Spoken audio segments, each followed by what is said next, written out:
Wah, alhamdulillah ya, sehat dan masih bahagia. Ya, alhamdulillah, aman meskipun lagi jauh dari keluarga ya, tapi ya alhamdulillah semuanya aman, keluarga di rumah juga aman.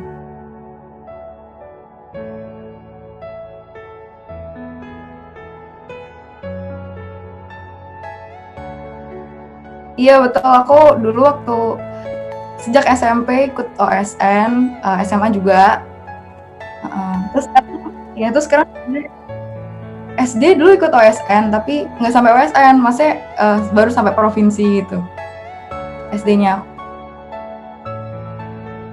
Mungkin ini sebenarnya SD ini sebenarnya buat SD sih sebenarnya nggak terlalu banyak. Maksudnya dulu aku pernah ikut Olimpiade Sains Squad waktu aku kelas 2 SD.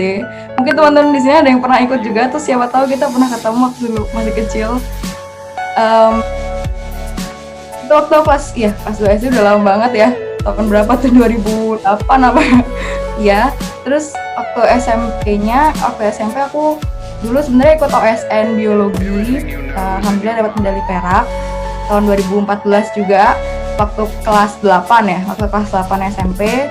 Nah dari situ makanya ikutan apa namanya pelatnas, jadinya bisa lolos ke tim Indonesia buat di JSO waktu tahun 2014 itu.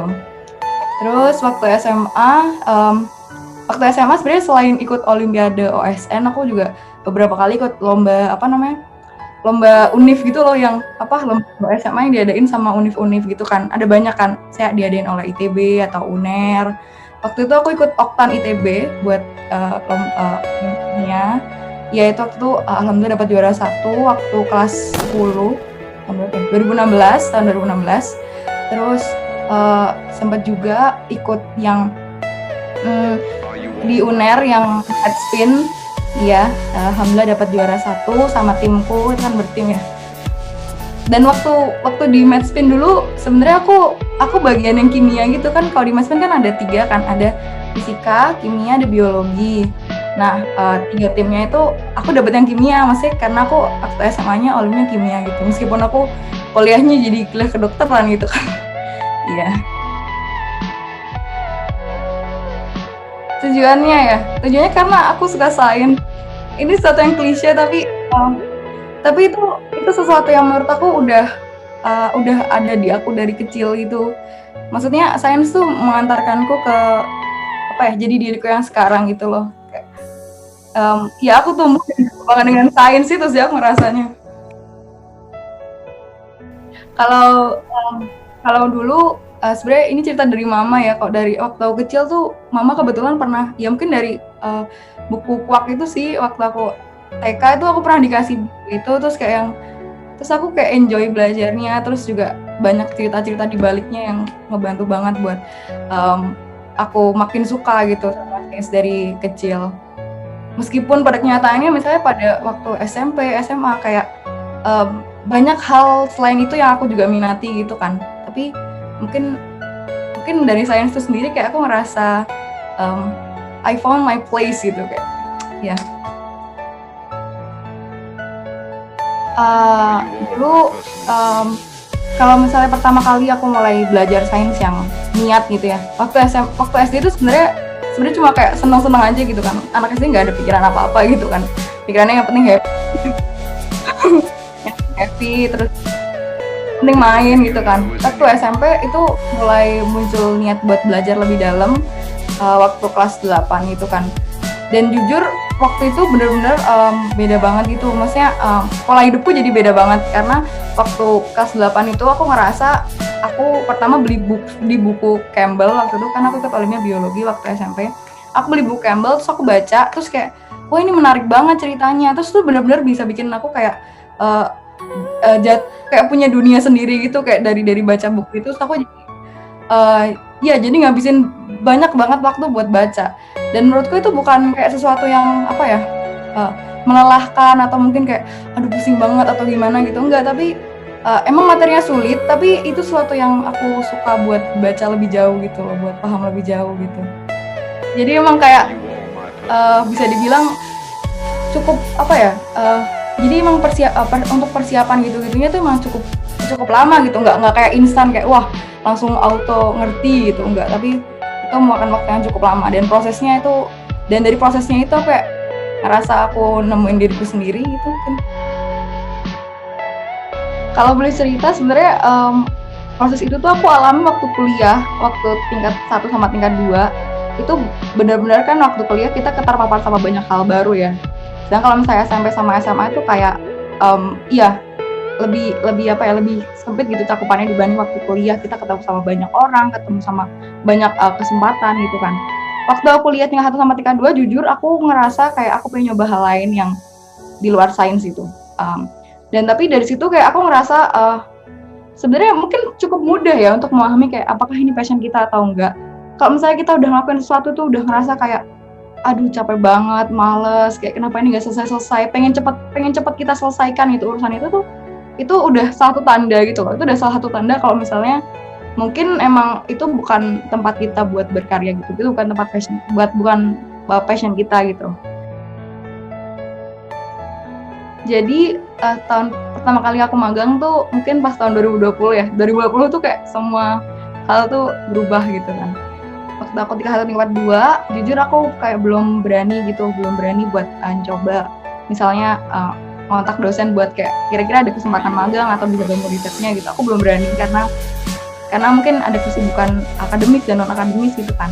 Tapi waktu tingkat 3 begitu karena ada pandemi dan lain-lain, kayak mungkin ada lebih banyak waktu kosong dan aku jadi mencari sesuatu yang mungkin menarik gitu untuk dilakuin.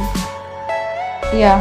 Terus habis itu akhirnya aku pertama kali nyoba waktu itu ada kesempatan buat magang di salah satu departemen di FKUI. Pertama kali aku magang tuh di Departemen Medical Education, Departemen Pendidikan Kedokteran FKUI. Waktu itu magangnya sekitar tanggal Juli 2020 sampai Januari 2021. Nah, di situ tuh pertama kali magangnya mungkin lebih ke magang belajar gitu, kayak kita dipaparin sama beberapa topik-topik penelitian tentang pendidikan kedokteran. Terus baru di akhir magangnya itu dapat kesempatan buat menyusun salah satu jurnal dan juga buat ikut penelitiannya gitu. Waktu itu penelitiannya mixed method tadi, jadi penelitian kualitatif dan kuantitatif karena ini kan pendidikan kedokteran. Jadi penelitiannya itu harus ditinjau dari 2 aspek gitu, nggak cuma kayak dari kuantitatif aja yang sejauh ini mungkin lebih banyak dikenali orang gitu dibanding penelitian kualitatif.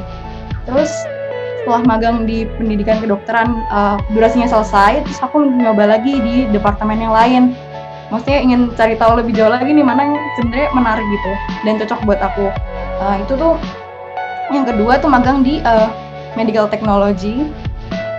Di medical technology itu sebenarnya magangnya mulai dari bulan Februari kalau nggak salah, Februari, dan sekarang masih ongoing. Jadi sebenarnya aku sekarang lagi magang utamanya di medical technology. Nah, terus kebetulan kan aku juga ada skripsi ya, kalau di FK itu ada skripsi gitu kan. Nah, skripsinya ini kebetulan aku skripsinya itu bareng dosen yang dari Departemen Kimia. Nah, dosennya ini tuh juga salah satu tim dari departemen ini, dari Drug Development Research Center-nya IMERI. Jadinya juga sering sering diajak untuk gabung riset di departemen itu, begitu. Jadi yang di DDRC kita bilangnya itu masih jalan, tapi yang di medical education udah selesai. Terus sekarang ada juga yang di medical technology.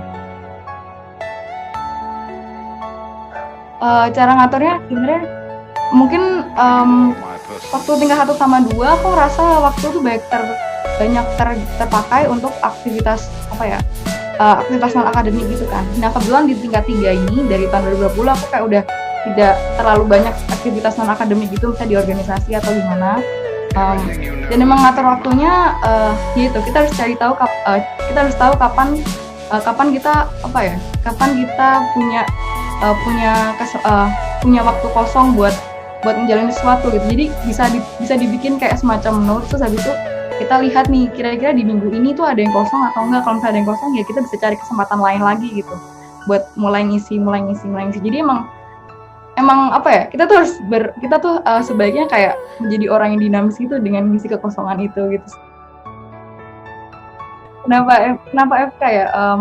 kenapa FK sebenarnya waktu aku SMP aku pengen jadi dokter. Tapi aku tiba-tiba nggak pengen gitu.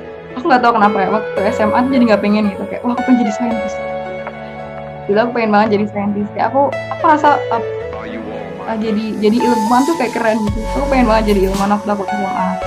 Terus waktu SMA udah bener-bener pengen gitu, udah daftar yang kayak model apa, udah daftar beberapa univ yang di sains murni gitu. Termasuk aku masukin di SBM gitu. Aku pengen daftar kimia ITB. Terus aku juga waktu itu pengen daftar di Tohoku, jurusan kimia murni juga. Ya, terus enggak kepikiran mau ke Singapura. Cuma aku dulu pengen banget di Jepang waktu SMA. Tapi entah kenapa waktu kelas 12 dari orang tua tuh kayak nyaranin gitu, nyaranin kayak kenapa kamu nggak mau masuk FK aja gitu. Terus kayak aku mikir, aduh, aku pengen jadi ilmuwan gitu kan. Terus tapi akhirnya orang tua kayak ya kayak bilang pros and cons-nya dan lain-lain gitu. Terus ternyata buat jadi kuliah di kedokteran juga nggak menutup kemungkinan kita jadi saintis gitu loh menurut aku. Terus kayak dari situ aku mulai sadar kayak oke, mungkin aku bisa nyoba dulu di kedokteran, nanti apapun hasilnya mulai dari SNM, SBM, ya itu kita serahkan sama Allah gitu. Kalau misalnya Allah berkehendak, kalau misalnya aku di kedokteran ya bakal masuk ke situ gitu. Kalau enggak ya nggak lolos SBM-nya gitu. Terus ternyata lolos ya. Kalau aku minatnya jujur sekarang aku masih membuka semua itu ya, masih jadi belum mengerucutkan gitu. Kayak berusaha nyari dengan tadi aku coba ikutan riset di departemen yang bervariasi gitu, nanti baru dilihat ke depannya gitu deh. Jadi aku belum nentuin gitu, tapi sejauh ini menurutku mungkin aku cukup enjoy di medical technology karena sebenarnya perkembangan teknologi buat kedokteran tuh cukup pesat gitu kan. Jadi mungkin itu salah satu alasan juga sih kenapa mungkin aku tertarik juga di medical technology, sama sebenarnya dari dulu aku tuh pengen riset di drug development gitu, di DDRC itu, karena itu kayak menarik aja gitu menurut. Itu lebih ke kayak kimia gitu sih, suka. Jujur sebenarnya mungkin kalau burnout nggak pernah, semoga nggak pernah, tapi mungkin kalau yang benar-benar bikin kesehatannya turun dan lain-lain itu pernah waktu SMP, waktu kuliah sekarang juga 1 tahun yang lalu tuh pernah jadi sakit gitu gara-gara mungkin kebanyakan aktivitas atau gimana, aku juga nggak tahu, atau mungkin tuh lagi emang waktu lagi aja gitu, atau emang lagi musimnya atau gimana aku nggak ngerti. Tapi ya gitu deh, mungkin yang pernah aku alamin tuh bosan. Jujur aku pernah bosan gitu lakukan sesuatu yang aku suka. Ya aku pernah bosan kayak aku bosan banget nih gitu. Ya itu pernah, itu waktu SMA, waktu kuliah itu cukup sering gitu aku alami bosan. Terus habis itu kayak ya udahlah gitu, kayak ya pengen cepat selesai, itu pernah.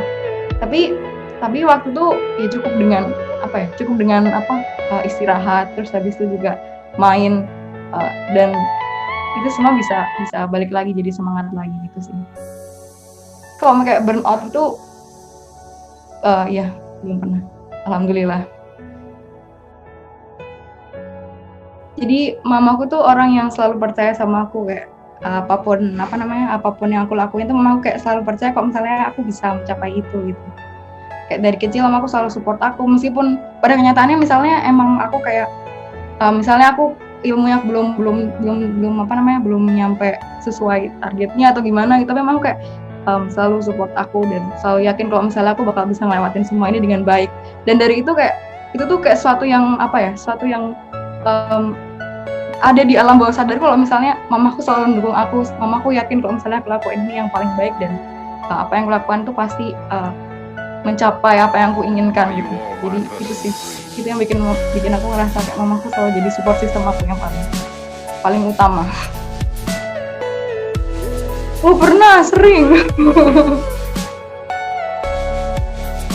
Waktu aku SD aku ikut OSN, aku nggak sampai nasional.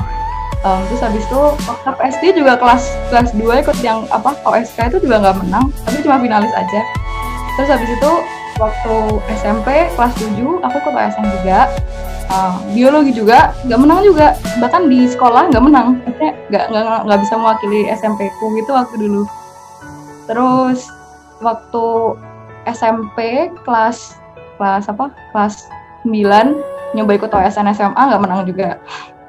Terus habis itu waktu waktu apa namanya SMA aku juga maksudnya aku juga pernah ada ikut waktu kuliah aku juga ikut lomba, ada juga yang nggak menang.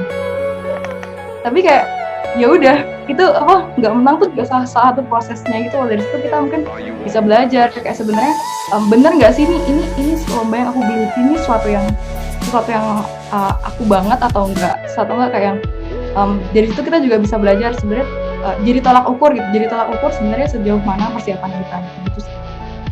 Dan emang kegagalan itu adalah salah satu apa ya, aku melihat kegagalan itu kayak sebagai suatu proses kita jadi menang gitu. Kan dari itu kita lebih prepare dan kita jadi tahu kayak apa yang harus kita persiapkan ke depannya gitu. Mungkin nilai yang pertama adalah jadi diri sendiri gitu. Jadi diri sendiri, kenali kamu tuh siapa gitu sih. Maksudnya jadi diri sendiri tuh maksudnya gimana, kayak pertama kita bisa lihat dulu nih. Waktu aku masih SD tuh kayak banyak banget orang-orang kayak tiba-tiba pengen ikut olimpiade gitu.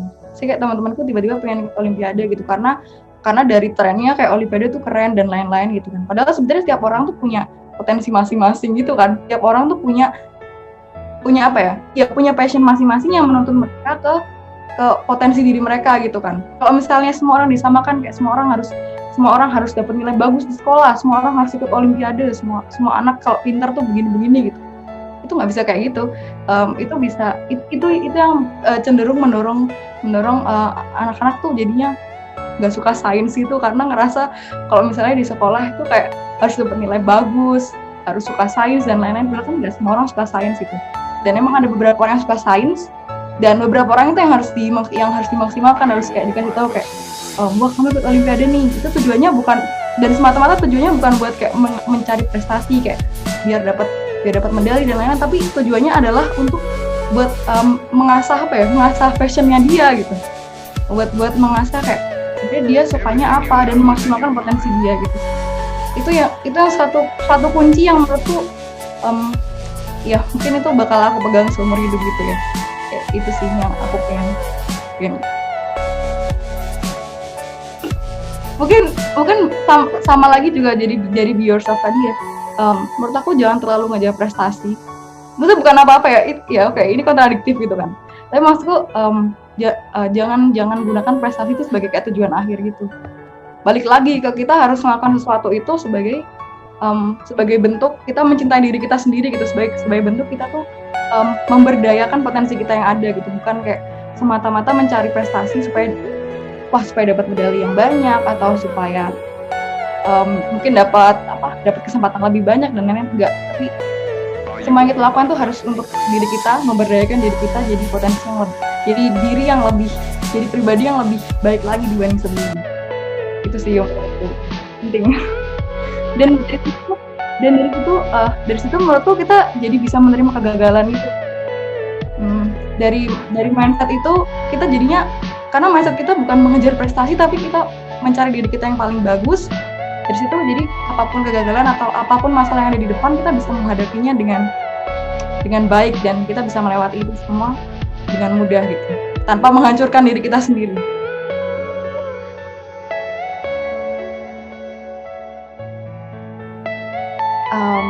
Ada sebenarnya nih waktu aku dulu SMP, aku sejak SD kayak aku sebenarnya maksudnya kayak sejak SD kayak nggak terlalu apa ya, SD itu nggak terlalu kayak banyak menang lomba atau kayak punya prestasi dan lain-lain. Di SMP pun juga aku nggak terlalu punya prestasi yang cukup bagus atau kayak sebenarnya aku juga bahkan nilai rapot dan lain juga kayak nggak paling tinggi gitu, nggak yang nomor 1 atau gimana gitu kan. Nah terus waktu aku pertama kali ikut olimpiade waktu di SMP yang cukup aku seriusin, kayak banyak orang yang benar-benar kayak meragukan gitu, maksudnya kayak yang banyak orang yang kayak bilang kayak ini dia anak pendatang baru nih, nggak mungkin menang atau gimana gitu kan. Dan itu sebenarnya waktu itu cukup menguras mental gitu, maksudnya kayak yang banyak orang di belakangku yang mungkin seharusnya mendukung aku tapi malah jadinya kayak menjatuhkan dan gak yakin itu ke depan, maksudnya kayak orang-orang di belakang kita tuh sebenarnya berperan penting gitu kan, karena bakal ngaruh ke mental kita.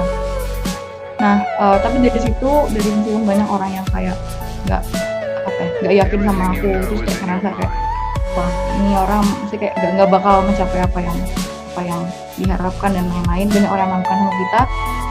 Dari itu oke, aku waktu itu terima aja, terus ya udah, terus sampai sedih juga, sampai kayak yang emang aku sebodoh itu.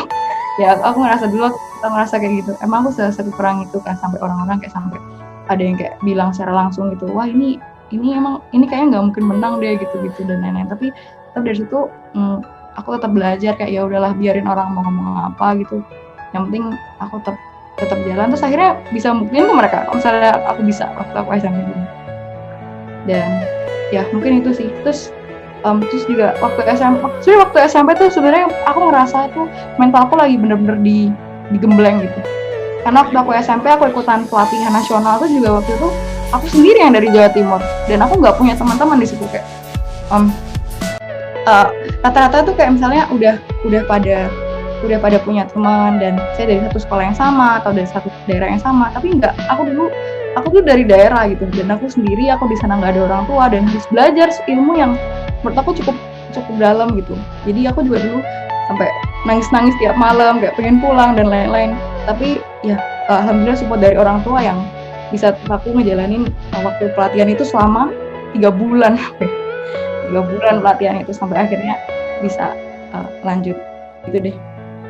Jadi emang sebenarnya itu semua hal-hal yang menyedihkan gitu atau kayak yang menguras mental dulu tuh emang dalam hidup kita tuh selalu ada, dan itu jadi bekal kita gitu buat jadi seorang yang lebih baik lagi.